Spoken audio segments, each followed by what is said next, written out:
नमस्कार, आप सभी का बहुत बहुत स्वागत है। आप देख रहे हैं विपक्ष ऑलवेज विद दम। मैं हूं परवीन। कांग्रेस नेतृत्व यानी गांधी परिवार का कोर्ट ट्रायल शुरू हो चुका है। जमानत पर बाहर सोनिया और राहुल गांधी का कभी भी अरेस्ट वारंट जारी हो सकता है। ईडी ने गांधी परिवार की क्राइम फाइल तैयार कर ली है। दिल्ली की कोर्ट में नेशनल हेराल्ड मामले में सुनवाई शुरू हो चुकी है। ईडी ने अदालत में दावा किया कि एसोसिएट जर्नल्स लिमिटेड के अधिग्रहण में फर्जी लेन देन किया गया। Assistant solicitor general SV Raju ED की तरफ से अदालत में पेश हुए और एसवी राजू ने ही बताया कि यंग इंडियन कंपनी जो है एसोसिएटेड जर्नल लिमिटेड का अधिग्रहण किया गया और ये पूरा जो फर्जीवाड़ा है वो 2000 करोड़ रुपए का है।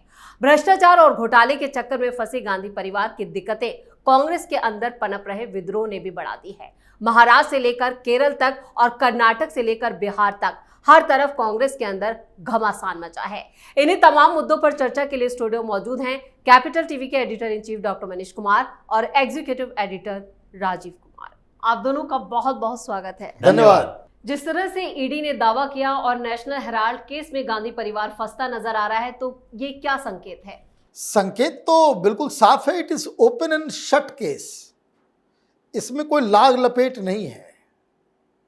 50 लाख रुपए खर्च करके 2000 करोड़ की संपत्ति, ये तो गलत तरीके से ही लिया जा सकता है। बेसिक लाइन यही है कि खर्च कुल जमा जो है आपने 50 लाख रुपए खर्च किए और 200 करोड़ की संपत्ति जो है आपने हड़प लिया, तो आप बचेंगे कैसे? बचने का तो कोई रास्ता ही नजर नहीं आ रहा है। और अगर बचने का रास्ता होता तो जब ये केस सामने आया, ये सुप्रीम कोर्ट तक गए दरवाजा खटखटा करके जी, और तमाम ये बड़े बड़े वकील, खैर पता नहीं ये बड़े बड़े वकील क्यों कहलाते हैं, हर केस ही हार जाते हैं। ये मनु सिंघवी, कपिल सिब्बल, सात बड़े बड़े वकील गए थे। चिदम्बरम भी थे वहां पे सलमान खुर्शीद भी थे, 7 बड़े बड़े वकील, है ना। अब नेताओं के लिए नया कानून बना हुआ है, एमपी एमएलए कोर्ट, तो सब कुछ टाइम पे होगा, ऐसा नहीं कि चलता रहेगा। अब सुनवाई शुरू हुई है तो इसका नतीजा भी बहुत जल्दी मिलने वाला है। अब कहां कहां इन लोगों ने फर्जीवाड़ा किया, ये कई बार हम लोग बता चुके हैं। इसको समझना बस इतना ही है कि एक अखबार के लिए सरकार ने जगह दिया, सब्सिडी दी कि भाई अखबार का काम करना है जी। ये अखबार, ये लोग कहते हैं कांग्रेस पार्टी की, अरे कांग्रेस पार्टी की अखबार नहीं है वो, उसके अलग अलग और भी ओनर थे, स्टेक होल्डर्स थे। और ये भी आप नहीं कह सकते भाई मोदी पीछे पड़े हुए हैं, क्योंकि कहानी 2012 में शुरू हुई जब आपकी सरकार थी। और किसने शुरू किया? भाई प्रशांत भूषण के फादर ने कहा कि भाई हम इसके स्टेक होल्डर है, मेरा भी शेयर है, मुझसे बिना पूछे हुए इन लोगों ने एक कांड कर दिया।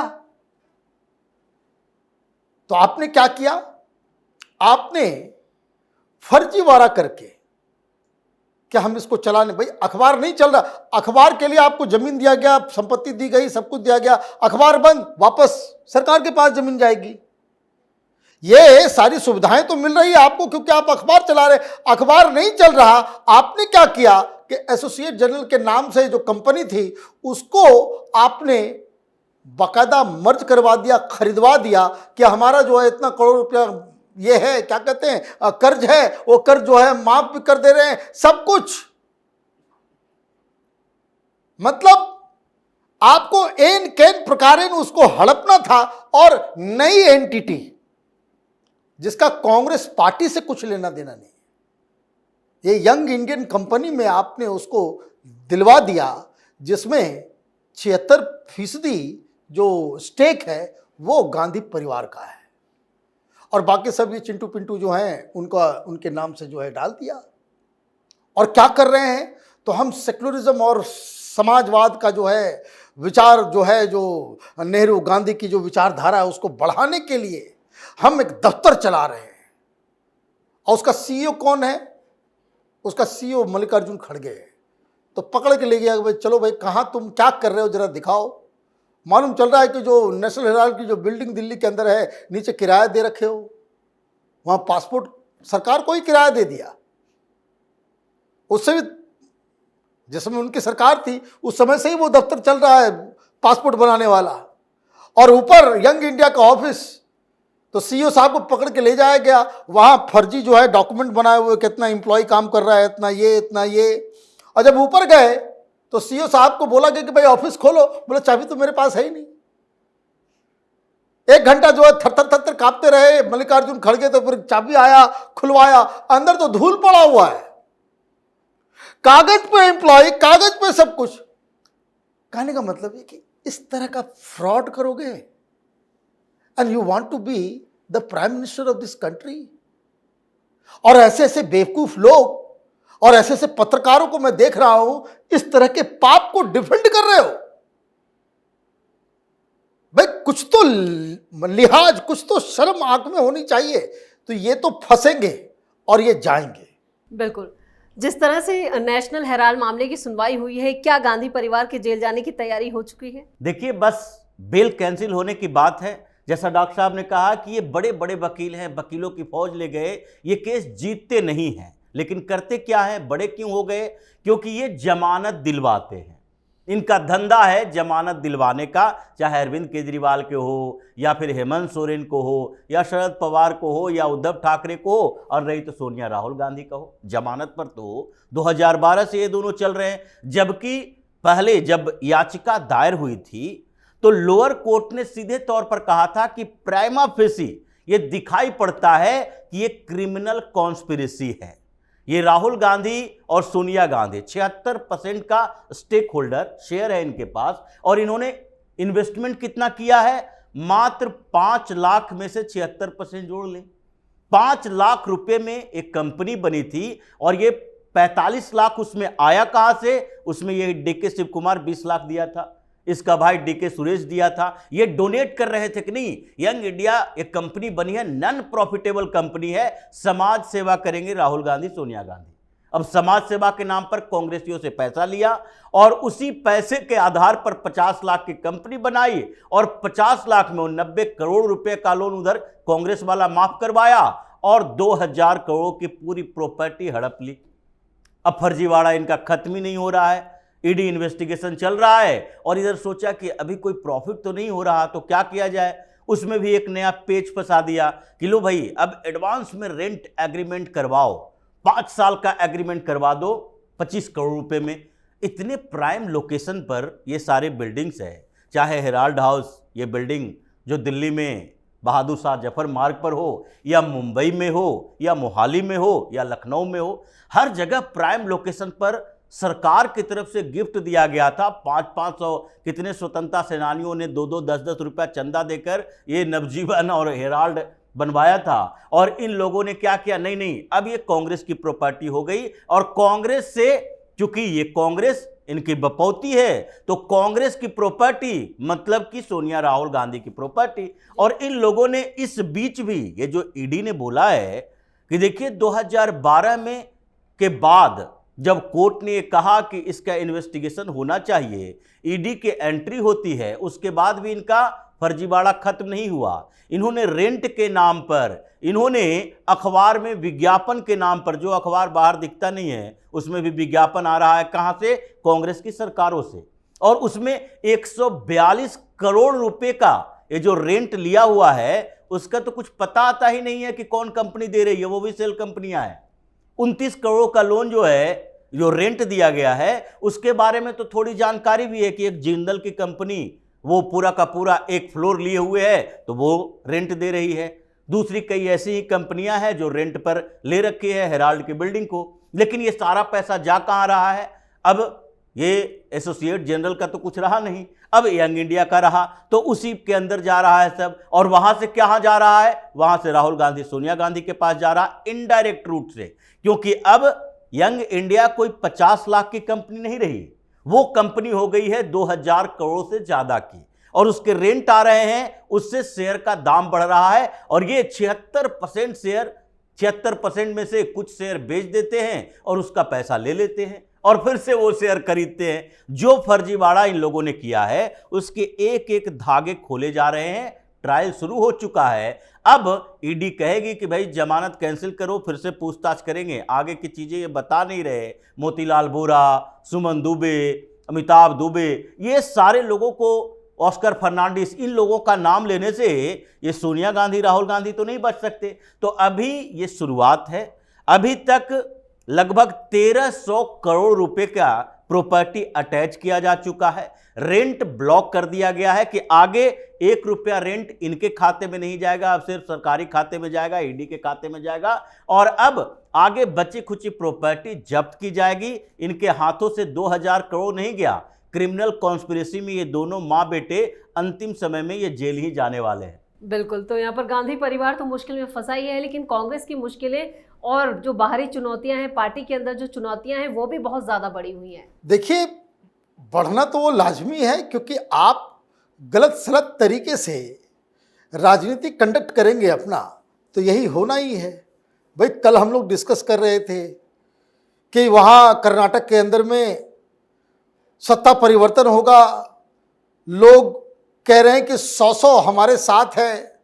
दिल्ली में कुछ पत्रकार ये कह रहे थे कि ये डील हो चुका है कि सिद्धरमैया हटेंगे, 2.5 साल का जो करार था वो लागू होगा, डीके शिव कुमार बनेंगे। यहाँ तक कि ये भी खबर आ गई कि सुरजेवाला को वहाँ भेज दिया गया है, वो वहाँ विधायकों से बातचीत कर रहे हैं। फिर ये भी बताया गया कि भाई वहाँ पे तो 100 विधायक जो है वो उनके साथ खड़े हैं। और जब खड़गे से पूछा गया तो उसने कहा कि देखिए, हम तो बस नौकर चाकर आदमी हैं, हाईकमान जो है वो तय करेगा। हाईकमान अध्यक्ष नहीं होता कांग्रेस पार्टी में। हाईकमान का मतलब राहुल गांधी, सोनिया गांधी। लेकिन ये सारी चीजें तो कल की बात है। नई बात क्या हो गई? नई बात ये हो गई कि सिद्धरमैया सामने आ गए। सिद्धरमैया से बोला कि भाई आप सुने जाने वाले हैं।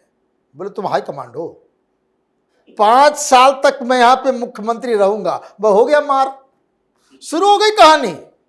ठीक जो राजस्थान में हुआ था, या मध्य प्रदेश में हुआ था, या छत्तीसगढ़ में हुआ था, ये द्वंद्व शुरू हो गया। अब ऐसी स्थिति में क्या होता है कि जैसे हालत खराब थी बघेल साहब की कि कभी भी पलट सकता है, इधर से उधर हो सकता है, तो लूट मचाया खूब, एक के बाद एक लूट घोटाला। अब वही शुरू हो जाएगा, वहां ऑलरेडी शुरू हो गया। तो चीजों को आप ये समझिए कि जब आपका नेता ही कमजोर है, इस तरह की स्थिति, कोई मुख्यमंत्री जिसको हटाया नहीं भी जा रहा है, या जिसको कोई करार के साथ कोई बीजेपी का मुख्यमंत्री कोई ऐसे बयान दे सकता है क्या? जरा सोच लीजिए कि 5 साल तक मैं ही रहूंगा, अगले दिन उसकी जो छुट्टी हो जाएगी। लेकिन क्यों बीजेपी में इसलिए नहीं हो सकता कि नेतृत्व जो है वो बड़ी मजबूत है। यहां कांग्रेस पार्टी में नेतृत्व जो है वो खत्म हो चुका है। गांधी परिवार पर से भरोसा हट चुका है। ये कर्नाटक के अंदर भी देखा जा रहा है। यही चीज आप देखिए बिहार, उत्तराखंड, हर जगह। उत्तराखंड तो ऐसी स्थिति हो गई है कि अब 2 साल के बाद वहां पे चुनाव होने वाला है। कांग्रेस से खुद कह रहे हैं कि भाई इस बार हम नहीं बीजेपी से चुनाव लड़ेंगे। वो बीजेपी के दफ्तर में टक्कर काट रहे हैं कि भाई यहाँ 5 साल होने वाला है। एक बार भी राहुल गांधी, प्रियंका वाड्रा जो है वो ना मीटिंग करने आती है, और ऐसा लग रहा है कि जो पुराना सिनेमा हॉल सब जो नहीं छोटे छोटे गांव में होता था कि जो 4 साल से बंद पड़ा हुआ है, वही हाल जो है कांग्रेस पार्टी का दफ्तर का हो गया है देहरादून के अंदर में। तो ये अभी चलता रहेगा। दिस मैन राहुल गांधी ये आत्ममुग्ध हो गए हैं। आसपास कुछ लड़कों को इन्होंने पाल रखा है, वो कुछ से कुछ उनको समझाते रहता है और ये कुछ से कुछ करते रहते हैं।